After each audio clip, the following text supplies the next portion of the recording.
Estamos de volta com o programa Capital Natural e seguimos debatendo o tema iniciado na semana passada, diversidade humana e o seu papel no encaminhamento da sustentabilidade. A nossa conversa é com o empresário Jorge Abraão, ele é diretor-presidente do Instituto Ethos e também membro do Conselho do Pacto Global da ONU. Com a gente está também o deputado federal pelo PSOL do Rio de Janeiro, Jean Willis. Ele é jornalista, professor e uma das principais lideranças das causas feministas, dos negros e da comunidade LGBT. Jorge, como a gente pode entender essa diversidade como valor, como, por exemplo, como agente de motivação nas empresas, um agente a promover liderança ou algum aspecto que seja marcadamente característico do setor corporativo? Dá um exemplo para a gente. Onde que essa diversidade entra nessa história? Olha, nós tivemos recentemente no país, Guto, só vou fazer um paralelo muito rápido, as manifestações que ocorreram, que ocorreram que eu ia perguntar a vocês, já é uma deixa do ano passado, né? Uhum. Aquilo ali traz um ensinamento, não só para os governos de uma maneira geral, mas também traz um ensinamento para as empresas, né? Que tipo de escuta nós temos na sociedade? Nós estamos conseguindo captar tudo o que está acontecendo? Porque basicamente ali tinha algo em que era uma mensagem, olha, não estão escutando, não estão nos ouvindo em diferentes temas. Se tratou do transporte, da mobilidade, mas se tratou de corrupção, se tratou de uma série de temas. As empresas também precisam ouvir. É um desafio de governos, mas nós entendemos, e isso, de novo, é uma grande oportunidade para as empresas. Elas terão muito mais escuta, Guto, à medida em que elas tiverem dentro dos seus quadros essa diversidade representada.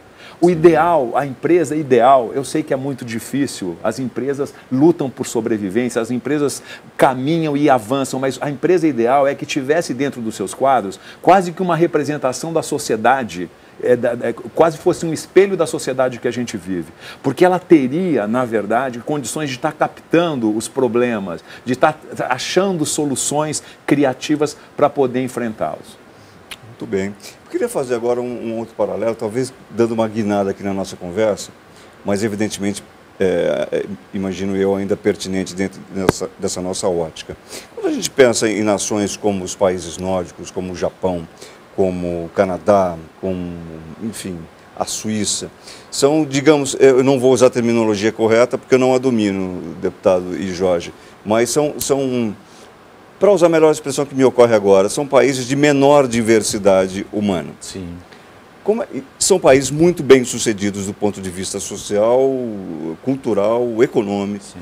Como é que a gente pode comparar com essa conversa toda que a gente está tendo aqui, se a gente defende a diversidade e tem um exemplo confrontador como esse pela frente, digamos assim? Olha, também os países europeus, sobretudo os que passaram pelo estado do bem-estar social, estão tendo que lidar com a questão da diversidade por causa das migrações, da questão dos refugiados, da presença cada vez mais de imigrantes das antigas colônias.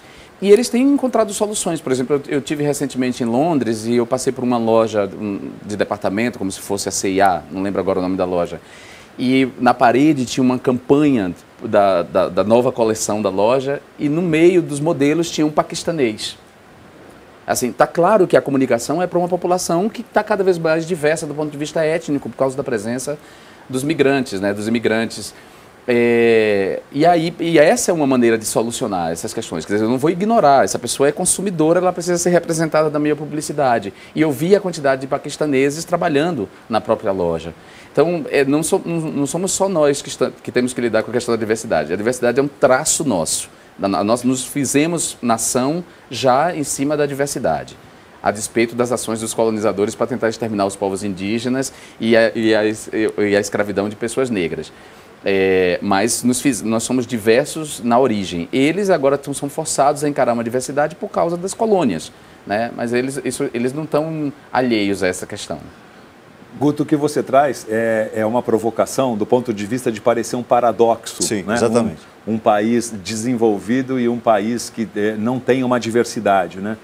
O que eu imagino é que, francamente, eu não invejo esses países, nenhum dos que você citou, sob do ponto de vista da diversidade. Né? O fato de países terem se desenvolvido economicamente, quer dizer, no pilar econômico, não significa que eles sejam sociedades saudáveis.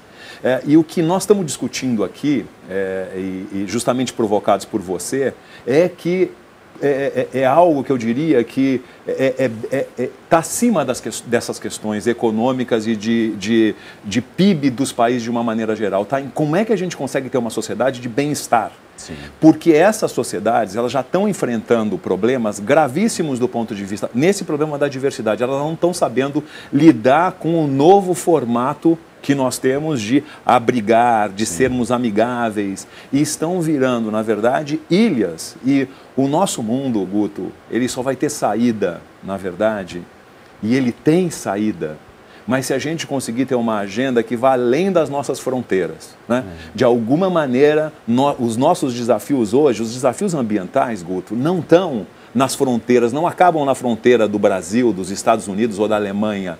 Os desafios ambientais, eles são todos. As emissões de gases vão para todos os países. O aquecimento do planeta, a mesma coisa. Os problemas sociais não acabam nas fronteiras. Nós temos os problemas, como o Jean disse, de imigração, de alguma maneira, muito forte, e nós temos que lidar. Isso é direito humano. É questão que a gente tem que lidar de uma forma muito séria para que a gente consiga construir essa sociedade amigável. E o último, as questões de corrupção não acabam na fronteira desses países. Quando uma empresa multinacional corrompe num país em desenvolvimento, ela também não está contribuindo para o avanço dessa agenda. Portanto, nós temos temas que são globais. Sim. Daí a importância de fortalecimento de ações de instituições como a Organização das Nações Unidas, sim, que de alguma maneira, com todas as suas fragilidades, conseguem, é uma esperança que a gente tem de que possa de alguma maneira considerar uma governança global. Quem é que de alguma forma pensa no todo e não somente nos seus interesses individuais? Bacana, Guto, trazer esse aspecto, porque, por exemplo, o emprego de mão de obra infantil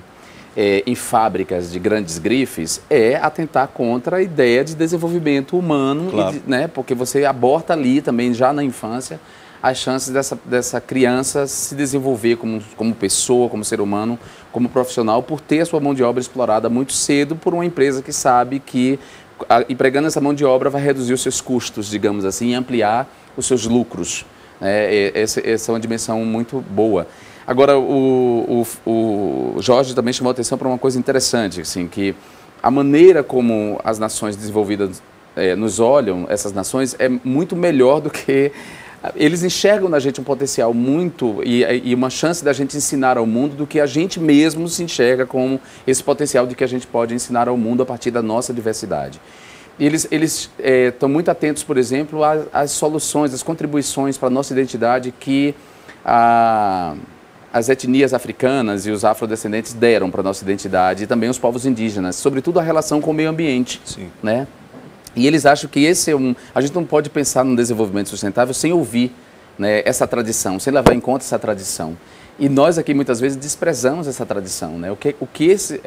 Essas sociedades tradicionais que nos legaram uma cultura para nós, e nos deram uma herança cultural, o quanto elas podem nos ajudar, né? O quanto a gente está pouco atento a essas contribuições. A maneira, por exemplo, como o candomblé tem uma relação com a natureza, com a água. Então, se a água é divinizada, a água do rio, que é o Xum, se protege a água. E a água é um bem importante para todos nós. Da mesma maneira, né? A poluição dos mares, que é Iemanjá, quer dizer... A gente tem que ouvir isso, isso não pode ser desprezado nessa relação, né, quando a gente pensar em desenvolvimento sustentável. Eu vou puxar a sardinha aqui para o nosso brasileiro, porque o Capital Natural tratou dessa sabedoria essencial, se é que eu posso chamar assim, inclusive mostrando os brinquedos das crianças indígenas, o quanto aquilo está embrenhado de cultura e como aquilo perpassa de uma geração para outra. Sim. O saber do pescador, que sabe a hora de sair ou não para enfrentar a tempestade, e às vezes a gente até colocou aqui, às vezes o turista chega na beira da praia, olha para o pescador parado ali e fala, pô, esse cara não vai trabalhar. E o cara sabe que já saiu, já sabe a hora de sair e de voltar com segurança. A gente retoma daqui a pouquinho com vocês. Jorge quer fazer um complemento? Eu quero, fique à vontade. Pegando a tua deixa, Guto, é o seguinte, e dando um exemplo, a questão, por exemplo, dos povos primitivos, dos indígenas, tal, que tem das regiões, que tem o conhecimento. Você deu um exemplo legal aí da chuva, do olhar, do conhecimento. Há uma questão econômica por trás disso. Claro. O conhecimento em relação às plantas, em relação às ervas, isso gera para muitas empresas uma riqueza econômica muito grande. Sim. Hoje, nós estimulamos muito, Guto, então, para dar um exemplo concreto, que as empresas reconheçam esse conhecimento que é a chave para o seu desenvolvimento. Não venham e se apropriem e não reconheçam, e as comunidades permanecem com o seu grau de pobreza. Então, um grande desafio é a repartição justa nesses processos, reconhecendo que produtos que tenham sido incorporados o conhecimento dessas populações retornem depois economicamente, sendo reconhecidos para esses povos primitivos, povos regionais, que é como a gente tem que reconhecer. Digamos, isso vale muito do ponto de vista econômico também para as empresas. É o círculo virtuoso, né, nesse cenário aí. Muito bom, vamos ao nosso primeiro intervalo. Na volta a gente continua debatendo o tema. Fique agora com as notícias do dia no Band News TV. Até já.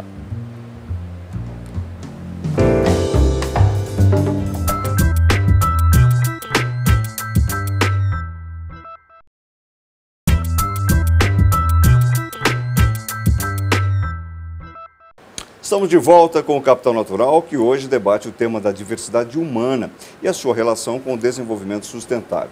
Conversamos com o deputado federal Jean Willis e com o diretor-presidente do Instituto Ethos, Jorge Abraão. A gente já falou aqui de discriminação racial, a gente já falou da questão do gênero, e os vários aspectos que são pertinentes aqui à nossa conversa, mas a gente ainda não mencionou a questão da mulher, Jorge. Os seus números eu sei que tem um retrato também da situação da mulher como profissional, por exemplo, não? Aquela pesquisa, Augusto, a que eu me referi, ela trata também da questão de raça, mas trata também da questão de gênero da mulher. E é muito interessante observar que as mulheres só ocupam 13% dos cargos executivos nas empresas, né? E elas são, em contrapartida, 51% da nossa população. Existe também aqui um desequilíbrio muito grande que, de alguma maneira, nós temos que estar atentos para resolver. Um outro ponto importante de ressaltar é que as mulheres, para os mesmos cargos, elas acabam recebendo menos do que os homens. 30% em média a menos que os homens nos mesmos cargos. Embora elas tenham um nível de educação médio nas escolas maior do que os homens, elas ficam mais tempo estudando do que os homens. Isso tudo denota, Guto, que na verdade nós temos aqui um grande desafio. As empresas podem olhar isso como uma grande oportunidade. Hoje, nas empresas, elas são dirigidas por homens brancos, heterossexuais, de cabelos brancos, entre 45 e 60 anos. É uma oportunidade esse chaveamento, as mulheres estarem juntas, voltando no nosso tema, os negros estarem próximos, tal, é a única maneira que nós temos de mudar a lógica de comportamento das empresas. Nós só vamos ter as empresas preocupadas com todos esses temas se estivermos dentro delas pessoas que estejam alertando para eles. Esse é um grande desafio que a gente tem. Isso não é por acaso, isso tem a ver com uma cultura, né, machista, misógina, de subalternização do feminino. Nós vivemos a sociedade da dominação masculina, para usar a expressão aí do Pierre Bourdieu, ou, como diz Caetano Veloso, do macho adulto branco sempre no comando. Exatamente. Então, é preciso também que as empresas tenham essa atitude, mas que isso seja desconstruído também a médio prazo, através de uma educação inclusiva e para a diversidade, uma educação antissexista. Eu estive recentemente em Estocolmo, a convite da ONU, né, do organismo, da agência da ONU que trata de população e desenvolvimento, e a ONU coloca como um desafio importante para a equidade de gênero, para a inserção da mulher no mercado de trabalho, a garantia dos direitos sexuais e reprodutivos das mulheres, né, da educação sexual nas escolas, garantir isso é fundamental, e proteger a mulher da violência de gênero, que chama de violência de gênero, da violência sexista, né? Fundamental. Então, além das questões pontuais, concretas, do engajamento das empresas nesse sentido, das questões legislativas, e aí dizem respeito à minha situação, lá no Congresso Nacional, eu não tenho o número exato, mas eu acho que a bancada feminina chega a 30 mulheres, num universo de 513. Ou seja, nem 10%. É uma subrepresentação. E em contrapartida, as mulheres são maioria na população brasileira, né? Então, são mais de 50% da população brasileira. Então, como é que pode ser mais de 50% da população e estar subrepresentada no Congresso Nacional, que é onde se faz as leis? E isso se reproduz nas assembleias legislativas e também nas câmaras de vereadores. O número de mulheres é bem pequeno. Então, pensar na questão do desenvolvimento sustentável, incluindo a diversidade humana, tem que encarar a equidade de gênero. Eu tenho um projeto, Guto, que está tramitando lá, que esse projeto altera a lei de licitações e garante à empresa, por exemplo, numa disputa, num contrato com o Estado, ganha aquela empresa, no caso de empate, um critério de desempate é a empresa ter um programa de equidade de gênero, né? Quer dizer, colocar a mulher, ampliar o número de vaga para mulheres e programas de inclusão para transexuais e pessoas idosas. Agora, deputado, pela sua experiência, pelo seu círculo de influência e de atuação, o senhor não tem sentido uma coisa mais favorável do ponto de vista da aceitação de todos por todos? O Brasil não está ficando mais animador por esse ponto de vista? Eu diria que o Brasil está animador. O ruim é que, né, quando o país começa a se abrir para uma diversidade, né, e respeitar as diferenças, os grupos mais reacionários, mais conservadores e mais contrários a essa diversidade, eles se colocam de maneira mais violenta, não só do ponto de vista do discurso, mas das ações. Então não é por acaso que na mesma proporção em que a comunidade LGBT ganha visibilidade, cresce em estima, sendo representada positivamente nas telenovelas e até mesmo na publicidade, o número de homicídios motivados por homofobia tenha crescido. Né? E que a difamação nas redes sociais tenha aumentado, se ampliado e se diversificado, né? O mesmo acontece com a violência de gênero, a violência contra as mulheres. Na medida que a mulher vai galgando posições no mercado de trabalho e visibilidade, também uma violência de gênero recrudesce. A gente vê aí os casos de estupro, né, e a gente vê aquela pesquisa, para além do erro da pesquisa do IPEA divulgado, ainda é um absurdo imaginar que não me lembro, 58%, né? 58% da população, que foi o número correto divulgado, ainda acha que uma mulher tenha que se vestir, quer dizer, ela é responsável pela violência, o modo como ela se veste é responsável pela violência de que ela é vítima. Isso é um absurdo, né? Ainda é um dado alarmante. Então eu acho que a gente, aí não querendo puxar a brasa para a sardinha, eu publiquei um livro recentemente que o título é Tempo Bom, Tempo Ruim, e é o meu olhar sobre esse país, né? Eu falo do meu lugar de fala. E eu vejo um pouco isso, essa ambivalência de tempos bons, tempos ruins, e por isso mesmo a necessidade da gente definir agora qual é o caminho que a gente vai tomar. Se do tempo bom, né, do desenvolvimento sustentável, da valorização da diversidade, ou se a gente vai recrudescer para o tempo ruim. Quer dizer, vai para o tempo ruim, recrudescer, retroceder em relação a liberdades já conquistadas, e contra a diversidade humana, a diversidade religiosa, a diversidade de gênero, de orientação sexual, enfim. Jorge, você quer fazer um comentário? Eu quero pegar o tempo bom do livro do Jean.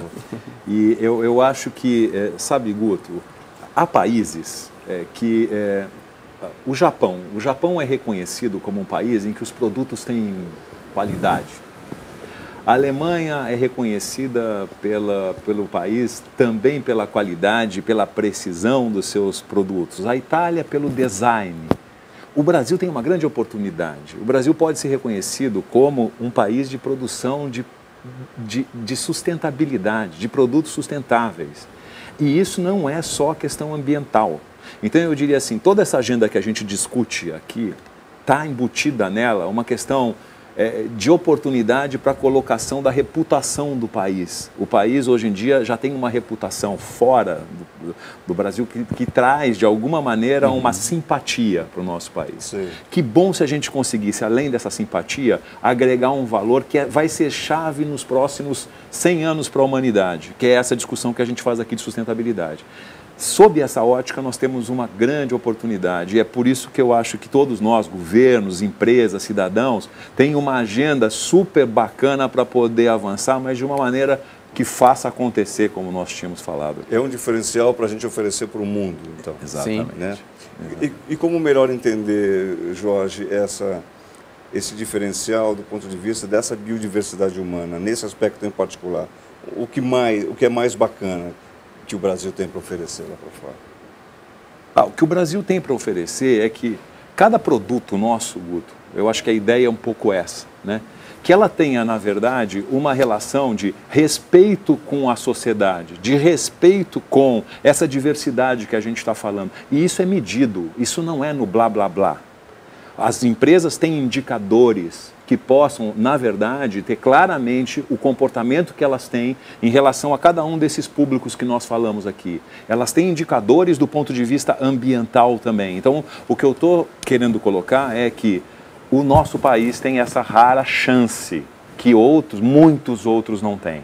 Como é que a gente trabalha isso, e a gente estava aqui discutindo vários temas, para que isso seja um agregado dos produtos brasileiros, mas não só do ponto de vista econômico, então que sejam reconhecidos como produtos que economicamente agreguem a sustentabilidade, e por trás disso está respeito, está consideração, está questões que são valores fundamentais para o avanço da sociedade. Expectativa para a realização do grande sonho. Eu nem dormi direito essa noite, estou muito nervoso e ele mais ainda. Marcos e Josué vivem juntos há 12 anos. Mesmo com a união estável reconhecida, eles sempre quiseram oficializar a relação. Orgulhoso do pai Marcos, Átila fez questão de acompanhar o casamento e ainda trouxe o filho para prestigiar o avô. Você sente orgulho? Muito. A pessoa que eu sou hoje, né? O homem que eu sou hoje, por causa deles. Marcos e Josué estão entre centenas de homossexuais que participaram do primeiro casamento coletivo do estado do Rio. O evento aconteceu no Tribunal de Justiça e reuniu juízes e desembargadores. Esse é o maior casamento coletivo entre pessoas do mesmo sexo do mundo. São 130 casais que esperavam há anos por esse dia tão especial. Agora, eles trocaram a certidão de união estável por uma de casamento. Há 6 anos esperando pelo grande dia, Emanuela não poupou no figurino. Vestido e buquê. Tudo para agradar a noiva Romilda. Qual mulher que não sonha vestida de noiva, poder ter um momento desse só para ela? Feliz, né? Porque a gente está conquistando a nossa cidadania, o respeito da sociedade. E nós somos felizes assim. Em maio deste ano foi aprovada uma resolução que obriga os cartórios de todo o país a celebrar o casamento civil e converter a união estável. Agora é só comemorar o dia em que se confirmou que felicidade é um direito de todos. Nós não somos diferentes de qualquer outra pessoa. E mostrar para as pessoas que o casamento civil homoafetivo é tão igual e tão importante quanto o casamento hétero. Eu gosto do slogan, não sei quem criou, mas eu gosto do slogan: o melhor do Brasil é o brasileiro, ou são os brasileiros. Agora, para a gente considerar que os brasileiros são o melhor do Brasil, a gente tem que lembrar e sempre ter em mente que esses brasileiros estão posicionados como sujeitos, que esses brasileiros têm uma orientação sexual, têm uma identidade de gênero, têm uma procedência, professam uma religião, enfim, e tem outras identidades culturais. É importante com isso que todos nós, para citar o que o Jorge disse, nos engajemos nessa tarefa de reconhecimento. E envolve os governos, né, o poder legislativo, mas também o poder judiciário, o mercado. Tem que reconhecer essa diversidade e respeitar essa diversidade. Recentemente, um juiz do Rio de Janeiro, da Justiça Federal, deu uma sentença contrária a uma provocação do Ministério Público que pediu a retirada de vídeos difamatórios de ialorixás e babalorixás do YouTube. O juiz deu uma sentença desfavorável dizendo, pasmem, que Umbanda e Candomblé não são religiões. Quer dizer, é o judiciário indo na contramão disso que a gente está propondo aqui. Como não considerar o Candomblé e a Umbanda religiões? Quer dizer, num país como o nosso. Não só. Além disso, tem uma questão de ignorância. Quer dizer, o juiz fez uma confissão pública de ignorância. Uhum. E com isso ele desqualifica essas religiões publicamente e ele legitima, como porta-voz do judiciário, uma violência contra essas comunidades religiosas que são tão importantes para o nosso desenvolvimento e que têm que ser respeitadas, entendeu? Então, essas questões não podem ser esquecidas e elas não podem ser eliminadas quando, por exemplo, uma empresa contrate alguém. Não pode contratar alguém só porque é cristão. Uhum. Tem que contratar aquela pessoa pelo potencial dela, pelo que ela pode desenvolver. Inclusive, muitas vezes, aproveitando essa identidade religiosa no que ela pode contribuir. Muito bom. A gente retoma daqui a pouquinho, logo após o nosso último intervalo desta edição do Capital Natural. A gente vai continuar nesse debate. Fique com as notícias do dia no Band News. Até já.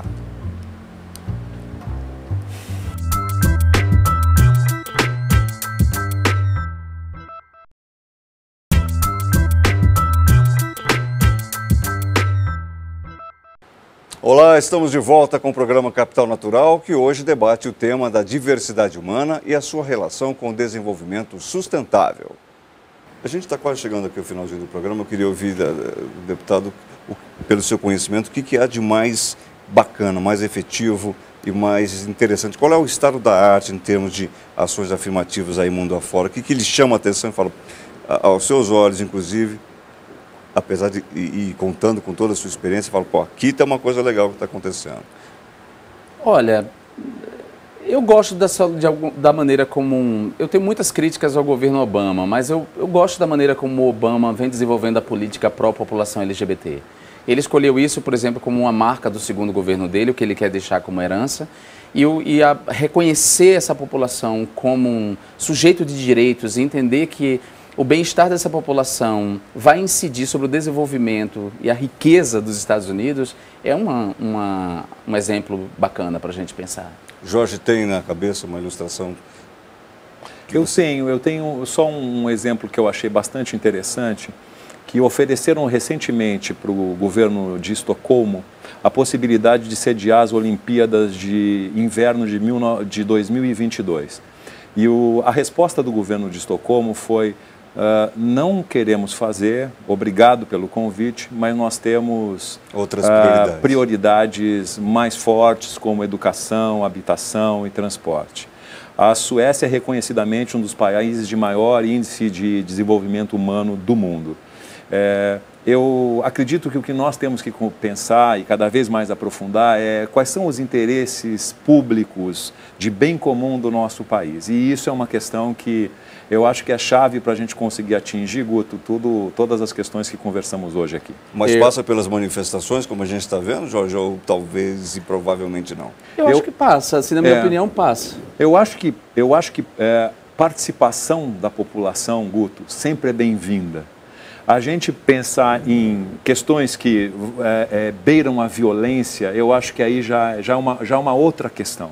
Agora, nós temos que entender que as manifestações da população têm, de alguma forma, contribuído para a construção e para a pressão desse processo. Só depois das manifestações de junho, Guto, nós tivemos avanços em legislações de uma maneira que legislações que há 10 anos estavam paradas, eu sei de uma, por exemplo, contra a corrupção, anticorrupção empresarial, que é fundamental para o país avançar nesse tema, que avançou fortemente muito também por conta das manifestações. E poderia ter tido mais resposta. Eu acho que o sistema político ainda permanece blindado à manifestação popular.